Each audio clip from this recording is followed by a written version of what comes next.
आप सभी का हालचाल जानने आया हूं और भाई दुष्यंत सिंह चौटाला जी ने यही कह करके भेजा है कि नई जिम्मेवारी प्रधान जी को दी है, इनके क्षेत्र में जाकर के आओ, लोगों की मूलभूत जरूरियात की समस्याओं को जान करके आओ, जो कोई वहां जाकर निपटाई जा सकती हैं, अधिकारियों से बात कर करके उन्हें दूर कर करके आओ, और कोई चंडीगढ़ में दुष्यंत चौटाला की कलम की मारपीट होनी है, वो चंडीगढ़ तक पहुंचाने का काम करो।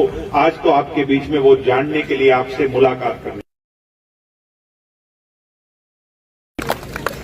अपनी पार्टी को जुमा जुमा बने हुए 6 साल हुए, नई पार्टी है मगर विचारधारा पुरानी है, यानी पुरानी पार्टी है, नाम अब उसका जेजेपी रख दिया होगा, मगर ये बुजुर्ग ऐसे बैठे हैं, मैं भी चौधरी देवीलाल जी की चौथी पीढ़ी हूं और ऐसे बुजुर्ग इस भीड़ में बैठे होंगे जो 4 पीढ़ी से ही इस विचारधारा से बड़ी मजबूती से, अटूट गठबंधन से, अटूट मन से जुड़े हुए हैं। सम्मानित साथियों, आदरणीय बुजुर्गों, आपने, मेवात ने सदैव चौधरी देवीलाल जी की विचारधारा पर एक मजबूत पहरा देने का काम किया और जब जब भी इस विचारधारा पर संकट आया, मेवात ढाल बन करके खड़ा हो गया। मैं एक ही बात कहता हूं जब भी मेवात में आता हूं कि अगर चौधरी देवीलाल जी की विचारधारा एक शरीर है तो उसकी आत्मा जो है वो मेवात है, उसकी रूह जो है वो मेवात है, और मेवात के बिना इस विचारधारा को आगे नहीं बढ़ाया जा सकता। सम्मानित बुजुर्गों, नौजवान दोस्तों, जेजेपी जब बनी थी तब हमने ये कल्पना नहीं की थी कि इतनी जल्दी हम 10 सीटें जीत जाएंगे, 16% वोट आ जाएंगे।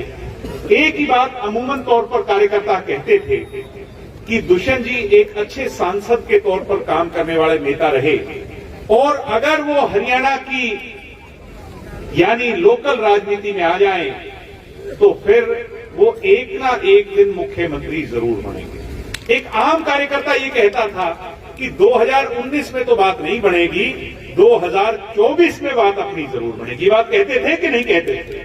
सम्मानित साथियों, मगर परमपिता परमात्मा ने जनता का रूप लेकर, अल्लाह ने जनता का रूप लेकर उस मैंडेट 16% वोट और 10 सीटें दुष्यंत जी को जिताने का काम किया। अब कुछ लोग कहते हैं तुम तो बीजेपी की गोद में जाकर के बैठ गए।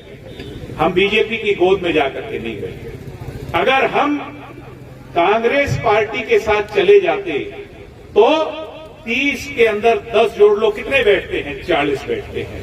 क्या कोई निर्दलीय कांग्रेस पार्टी के साथ था? नहीं था साथियों। था क्या? बता दो आपको, ये एक निर्दलीय साथ हो। 40 में सरकार बनती है क्या हरियाणा प्रदेश में? नहीं बनती। कितने में सरकार बनती है? और अगर अकेले खड़े हो जाते, 15 साल से तो खड़े ही थे ना विपक्ष में, अगर 5 साल और हो जाते, ये वो लोग बात करते हैं साथियों जो आपकी पार्टी का हश्र कुलदीप बिश्नोई की हजगा जैसा देखना चाहते थे। सम्मानित साथियों, इसलिए पार्टी को मजबूत खड़ा करने के लिए, कार्यकर्ता की फौज को मजबूत खड़ा करने के लिए, उनकी भावनाओं की कदर करने के लिए दीन बंधु सर छोटू राम ने भी एक बात कही है कि सरकार के अंदर रह करके जो फैसले किए जा सकते हैं वो सिर्फ विरोध करने से, बाहर खड़े करने से नहीं किए जा सकते। इसलिए कि आपके उन मुद्दों को पूरा किया जाए, दुष्यंत जी ने भारतीय जनता पार्टी के साथ मुद्दों के आधार पर गठबंधन किया। सत्ता सुख भोगने का साधन नहीं, जन सेवा का माध्यम है। और दुष्यंत चौटाला ने आज 4 साल में 2 साल कोरोना और किसान आंदोलन के चले गए। अगर माइनस कर दूं तो 2 साल ही राज करने का मौका मिला है, मगर 2 साल में वो काम कर करके दिखाए हैं जिन्हें आज तो शायद लोग याद ना करें, मगर आने वाली पीढ़ियां याद जरूर करेंगी। क्या बात कही? 75% आरक्षण लागू किया। लोग कहते थे ये लागू नहीं हो पाएगा, हमने लागू किया। आज अदालत में चला गया, अदालत में बहुत से मुद्दे चले जाते हैं, बहुत समय भी लगता है, मगर निचोड़ जरूर निकलता है और उस पर फैसला जरूर आता है।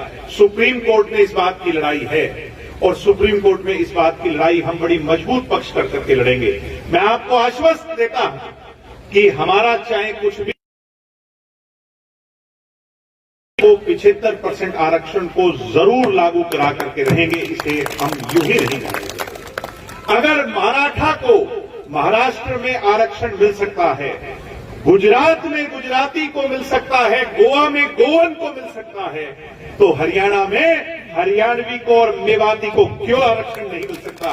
यही हमारी लड़ाई है साथियों, और यह आरक्षण जरूर लागू होगा। ऐसे ही महिला को, आज घरों में महिला आधे की हकदार है, आज समाज में आधे की हकदार है, उसे राजनीति का आधा हकदार बनाने के लिए नैना चौटाला जी ने एक प्रयास किया था और सरकार बनी तो दुष्यंत जी ने उसे कलम से कानून बनाया, पंचायती राज में 50% महिला का प्रावधान कर दिया।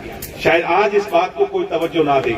कुछ लोग कह देते हैं कि ये महिलाएं बढ़ भी जाएंगी तो आम आदमी करेंगे। अरे थोड़े दिनों की बात है, जिस दिन कलम पकड़कर चलाना ये महिलाएं सीख गई तो ये अपने कानून खुद बनाएंगी, अपना रास्ता खुद आगे का अख्तियार करेंगी। साथियों, ये बहुत ऐतिहासिक कानून बनाने का काम भाई दुष्यंत सिंह चौटाला ने किया। अभी चर्चा हो रही थी, शोएब बदरुद्दीन जी कह रहे थे 8% बैकवर्ड को आरक्षण देने की। बैकवर्ड की राजनीति करने वाले हरियाणा प्रदेश में अनेकों नेता हुए, मैं नाम नहीं लूंगा, मगर आरक्षण देने की बात आती थी तो सब मुंह फेर लेते थे। हम गर्व से कहते हैं पंचायती राज में 8% का आरक्षण दुष्यंत चौटाला ने दिलवाने का काम बैकवर्ड समाज को किया। आज गांव गांव डिजिटल ई लाइब्रेरी बनाने का काम दुष्यंत चौटाला जी ने किया है। जहां देवालय हो वहां पुस्तकालय हो, जहां मंदिर और मस्जिद हो वहां बाबा साहब अम्बेडकर की सोच पर पढ़ने लिखने का स्थान भी जरूर हो। उस सोच को आगे बढ़ाने का काम दुष्यंत चौटाला जी ने किया है।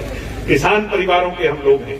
सम्मानित साथियों, मंडी में जाते थे, मेरी बात से आप जरूर विश्वास रखेंगे, अपन बिचौलिया सिस्टम में फंस जाते थे। लेन देन आड़ती से होता था तो सरकार जो भुगतान करती थी आड़ती को दे देती थी। आड़ती के आगे, क्योंकि आड़ती से हमारा लेना देना पहले इतना होता था कि आड़ती के आगे हम झोली फैला खड़े रहते थे, या बुरा न माने तो आड़ती के सामने ही किसान जो है बेबस खड़ा रहता था।